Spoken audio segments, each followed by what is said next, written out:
Well, good morning. Where have y'all been? I missed you. But I thought y'all would enjoy seeing what I'm up to today.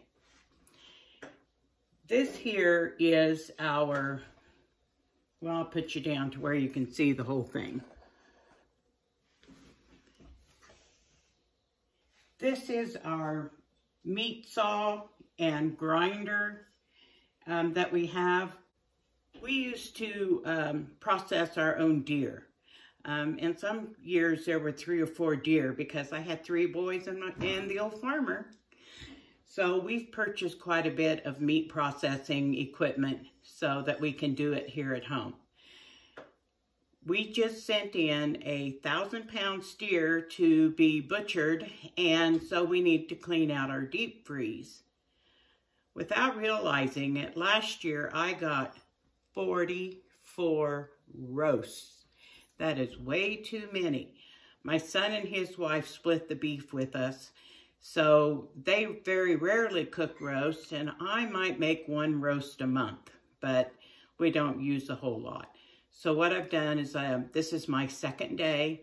I deboned, took all the meat off the bones. I've got a pot on the stove now that's been simmering since yesterday, making some bone broth, and you've seen me do that. And here's my cubed up meat. Now, I've got a bowl twice as big as this. It's already ground meat from yesterday. Today, I'm going to hopefully get it all canned. Yesterday, I canned pints and 2, 4, 6, 8. I ended up with 8 pints, which is typically about a pound of hamburger. This is the leanest hamburger I've ever canned. The little fat ring, and I've told you this before, it's only stuck to the outside edges. It doesn't top the top of it.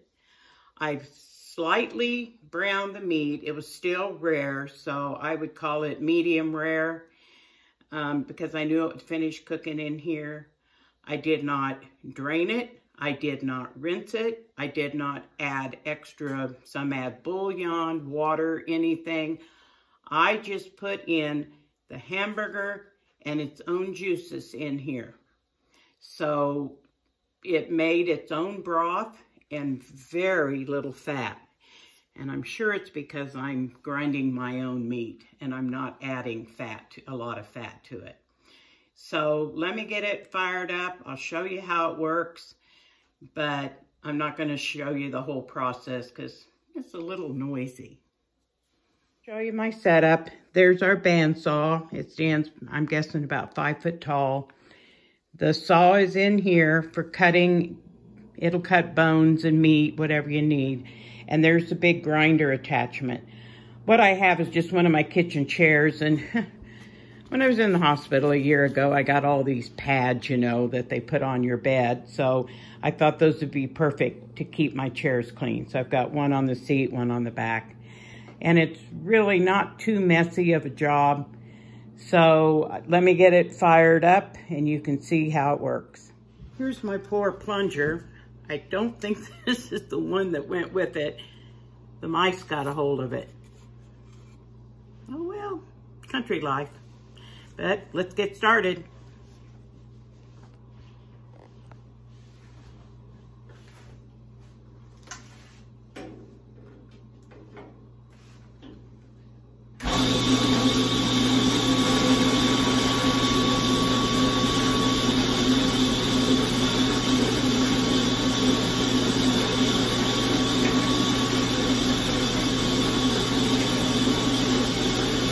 Okay, I finished. That's the bowl.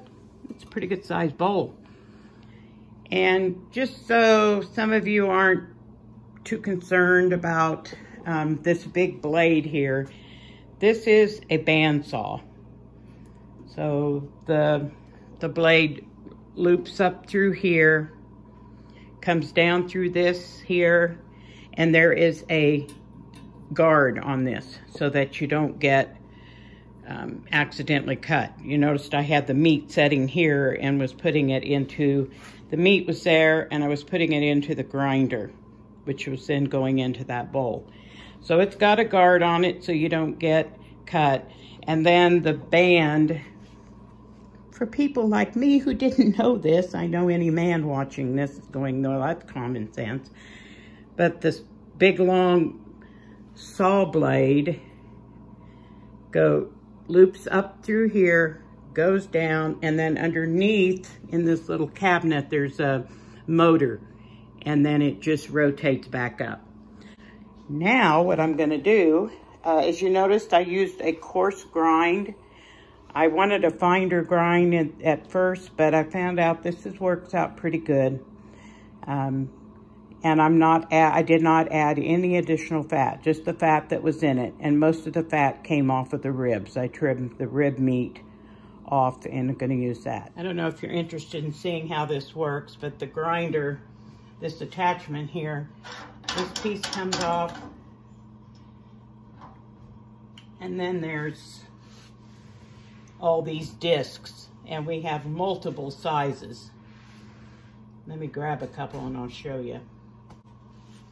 All these discs came with, so you can do a real fine grind, and that's the biggest one, and then here's 2 more. So it came with 1, 2, 3, 4, 5 discs to pick how coarse you want your meat. Then right inside is the blade.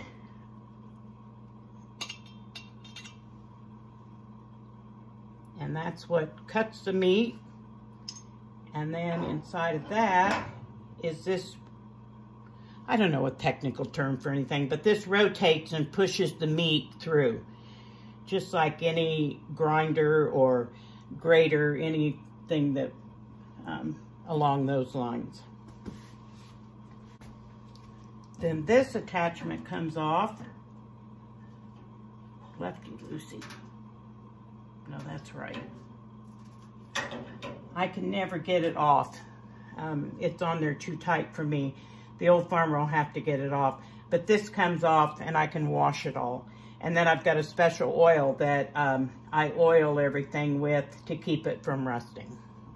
And how we move this big honker around, we've got a hand cart. And we just load it on there, and then it goes down and it gets stored in the basement in one of the storage rooms. Okay, and here's part of today's project. I'm going to can quarts this time. I should have used my big canner yesterday and could have finished up. That's what I've got left from yesterday. I just ground this, and here's a little bit that is brown to medium rare because I ran out of room in my canner. So I'm going to do quarts, and we'll see. Quarts usually hold about 2 pounds.